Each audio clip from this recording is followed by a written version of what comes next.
सभी को जय श्री कृष्ण। आज कार्तिक मास के कृष्ण पक्ष की चतुर्थी तिथि है और चतुर्थी को गणेश चतुर्थी, करक चतुर्थी और करवा चौथ के नाम से जाना जाता है। यह व्रत 2024 में 20 अक्टूबर को पड़ा है, तो यह दिन काफ़ी खास हो जाता है महिलाओं के लिए, जिन्हें अखंड सौभाग्य और सुहाग चाहिए। उन्हें इस व्रत को अवश्य करना चाहिए और व्रत करने के पश्चात पूजन के बाद कथा का श्रवण जरूर करना चाहिए। इस कथा को सुनने मात्र से सुहाग और सौभाग्य अखंड बना रहता है। तो आइए हम इस व्रत पे कथा का श्रवण करते हैं। प्रथम कथा के अनुसार बहुत समय पहले की बात है।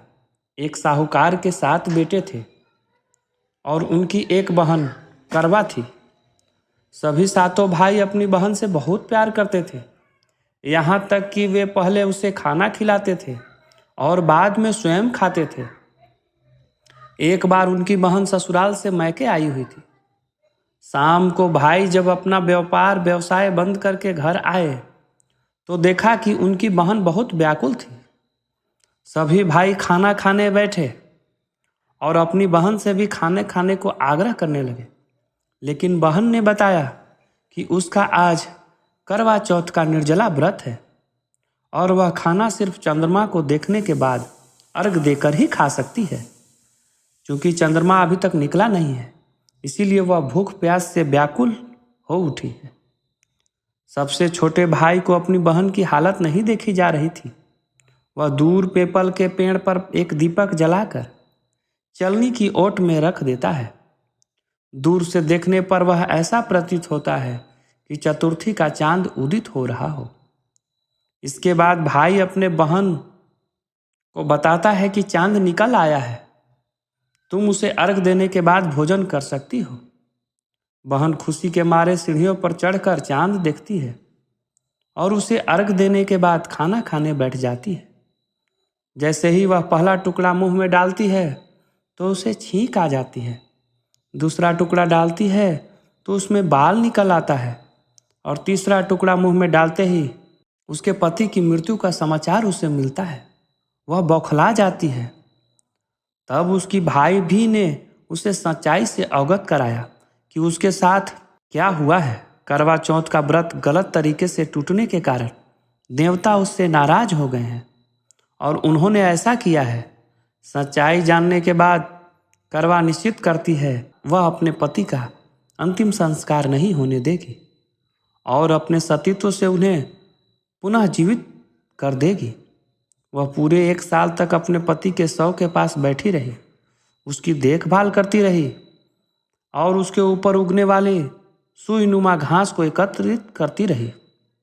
1 साल के बाद फिर करवा चौथ का दिन आया तो उसकी सभी भाभियों ने करवा चौथ का व्रत रखी।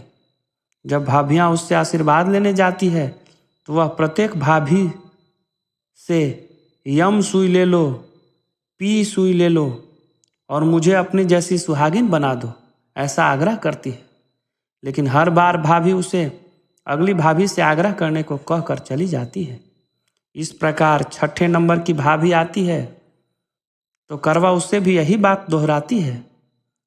यह भाभी उसे बताती है क्योंकि सबसे छोटे भाई की वजह से उसका व्रत टूटा था, अतः उसकी पत्नी में ही शक्ति है कि वह तुम्हें पति को दोबारा जीवित कर सकती है। इसीलिए जब वह आए तो उसे पकड़ लेना और जब तक तुम्हारा पति जिंदा ना कर दे उसे नहीं छोड़ना। ऐसा कहकर वह चली जाती है। सबसे अंत में छोटी भाभी आती है। करवा उनसे भी सुहागिन बनने का आग्रह करती है, लेकिन वह टाल मटोल करने लगती है। यह देखकर करवा उन्हें जोर से पकड़ लेती है और अपने सुहाग को जिंदा करने के लिए कहती है। भाभी उससे छुड़ाने के लिए नोचती है, खसोटती है, लेकिन करवा नहीं छोड़ती है। अंत में उसकी तपस्या को देखकर भाभी पसीज जाती है और अपनी छोटी अंगुल को चीरकर उसमें से अमृत उसके पति के मुंह में डाल देती है। करवा का पति तुरंत श्री गणेश कहता हुआ उठकर बैठ जाता है। इस प्रकार प्रभु की कृपा से उसकी छोटी भाभी के मध्य से करवा को अपना सुहाग वापस मिल जाता है। हे श्री गणेश माँ गौरी, जिस प्रकार करवा का चिर सुहागन कर वरदान आपसे मिला है, वैसे ही सब सुहागिन को भी मिले। आइए अब हम करवा चौथ पर दूसरी कथा का श्रवण करते हैं। शाकप्रस्थपुर में वेद धर्मा ब्राह्मण की विवाहिता पुत्री वीरवती ने करवा चौथ का व्रत किया था। नियमानुसार उसे चंद्रोदय के बाद भोजन करना था, परंतु उससे भूख नहीं सही गई और वह व्याकुल उठ। उसके भाइयों ने अपने बहन की व्याकुलता देखी नहीं गई और उन्होंने पीपल की आड़ में आतिशबाजी की सुंदरता प्रकाश फैलाकर चंद्रोदय दिखा दिया। वीरवती को भोजन करा दिया। परिणाम यह हुआ कि उसका पति तत्काल अदृश्य हो गया। अधीर वीरवती ने 12 महीने तक प्रत्येक चतुर्थी को व्रत रखा और करवा चौथ के दिन उसकी तपस्या से उसका पति पुनः प्राप्त हो गया। आइए अब हम करवा चौथ पर तीसरी कथा का श्रवण करते हैं। एक समय की बात है, एक करवा नाम की पतिव्रता स्त्री अपने पति के साथ नदी के किनारे गांव में रहती थी। एक दिन उसका पति नदी में स्नान करने गया। स्नान करते समय वहाँ एक मगर ने उसका पैर पकड़ लिया। वह मनुष्य करवा करवा कह के अपनी पत्नी को पुकारने लगा। उसकी आवाज़ सुनकर उसकी पत्नी करवा भाग गई और आकर मगर को कच्चे धागे से बांध दिया। मगर को बांधकर यमराज के यहाँ पहुंची और यमराज से कहने लगी, हे भगवान, मगर ने मेरे पति का पैर पकड़ लिया है। उस मगर को पैर पकड़ने के अपराध में आप अपने बल से नरक में ले जाओ। यमराज बोले, अभी मगर की आयु शेष है, अतः मैं उसे नहीं मार सकता हूँ। इस पर करवा बोली, अगर आप ऐसा नहीं करोगे तो मैं आपको श्राप देकर नष्ट कर दूंगी। यह सुनकर यमराज डर गए और उस पतिव्रता करवा के साथ आकर मगर को यमपुरी भेज दिया और करवा अपने पति को दीर्घायु दी। हे करवा माता, जैसा तुमने अपने पति की रक्षा की, वैसे ही सबकी पतियों की रक्षा करना। बोलिए करवा माता की जय। आइए अब हम करवा चौथ पे चौथी कथा का श्रवण करते हैं। मानधाता कहने लगे कि जिस समय अर्जुन इंद्र नीलगिरी पर्वत पर तप के लिए गए तो उनके पीछे द्रौपदी खिन्न मन होकर चिंता करने लगी। अर्जुन ने बड़े कठिन कर्म का प्रारंभ कर दिया है, किंतु विघ्न डालने वाले शत्रु भी अनेक हैं। इस प्रकार की चिंता करके श्री कृष्ण जी से सब विघ्नों का नाश करने का उपाय पूछने लगी। द्रौपदी ने कहा, हे सर्व जगत के नाथ, आप मुझे ऐसा व्रत बताने की कृपा करें जिसके करने से सभी विघ्न नाश हो जाए। श्री कृष्ण जी ने कहा, हे महाभागे, श्री पार्वती जी ने शंकर भगवान से यही प्रश्न किया था। तब शंकर जी ने पार्वती जी से जो कहा था वही करक चतुर्थी नाम का व्रत मैं तुमसे कहता हूँ। तुम ध्यान पूर्वक श्रवण करो, जो सब प्रकार के विघ्नों का नाश करने वाला है। श्री पार्वती जी ने कहा कि भगवान, यह करक चतुर्थी का व्रत किस प्रकार का है, उसका विधान क्या है और पहले भी इस व्रत को किसने किया है। शंकर जी बोले कि पार्वती जी, जो अनेक प्रकार के रत्नों से शोभायमान, चांदी और सोने के भवनों से भरे विद्वान पुरुषों से सुशोभित, लोगों को वश में करने वाले दिव्य स्त्रियों से शोभायमान रहता है, जहाँ सदैव ही वेद ध्वनियाँ होती हैं। ऐसे स्वर्ग में मनोहर परम रमणीक शुक्रप्रस्थ अर्थात दिल्ली शहर में एक वेद शर्मा नामक ज्ञानी ब्राह्मण रहता था। उसकी पत्नी का नाम लीलावती था। उसके महापराक्रमी 7 पुत्र और संपूर्ण लक्षणों से युक्त वीरवती नाम की एक कन्या उत्पन्न हुई। उसकी आंखें नील कमल के समान, मुख चंद्रमा के समान था। उसके विवाह के योग्य का समय आने पर वेद शर्मा ने एक वेद शास्त्र ज्ञाता विद्वान ब्राह्मण को विवाह विधि से प्रदान कर दिया।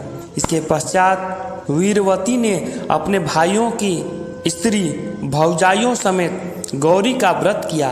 फिर कार्तिक कृष्ण पक्ष चतुर्थी के दिन व्रतोपवास कर सायंकाल में स्नान कर सबों ने भक्ति भाव से वट वृक्ष का चित्र बनाकर उसके नीचे शंकर जी, गणेश जी और स्वामी कार्तिकेय के साथ पार्वती जी का चित्र बनाया और ओम नमः शिवाय इस मंत्र से धूप, दीप, गंध, पुष्प और अक्षत आदि से गौरी का पूजन किया।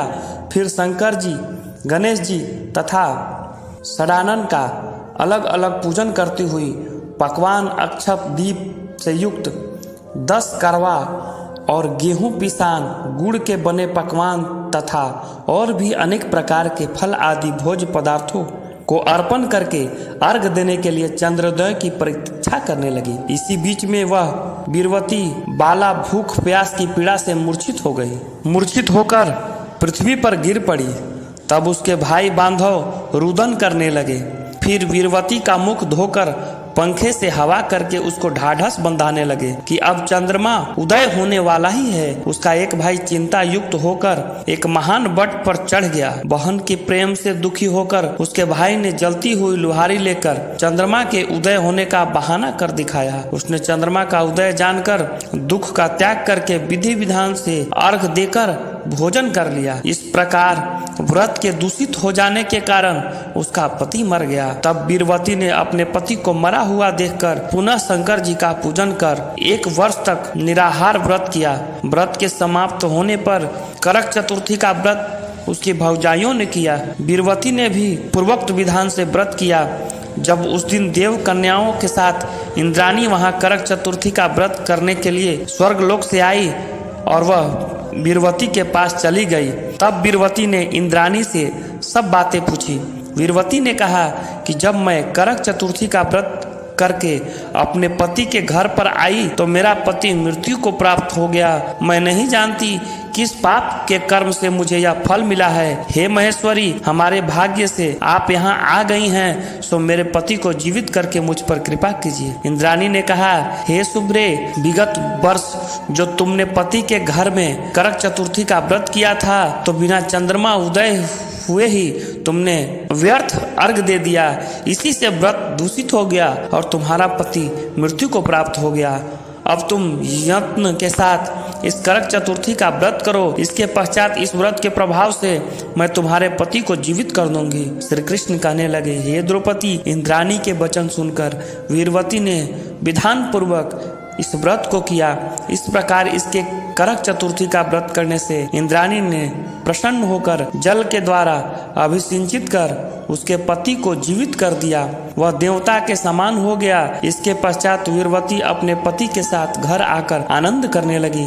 वीरवती के व्रत के प्रभाव से उसका पति धन धान पुत्र तथा आयु को प्राप्त हुआ। इसीलिए तुम भी इस व्रत को यत्न पूर्वक करो। सूत जी कहने लगे, हे ऋषियों, इस प्रकार श्री कृष्ण के वचन को सुनकर द्रौपदी ने इस करवा चौथ के व्रत को किया। इसके प्रभाव से युद्ध में कौरवों को जीतकर अतुलनीय राज्य को प्राप्त किया, जिससे उनका सब दुख जाता रहा। इति श्री वामन पुराण अंतर्गत करक चतुर्थी अर्थात करवा चौथ व्रत कथा समाप्त। बोलिए शंकर भगवान की जय।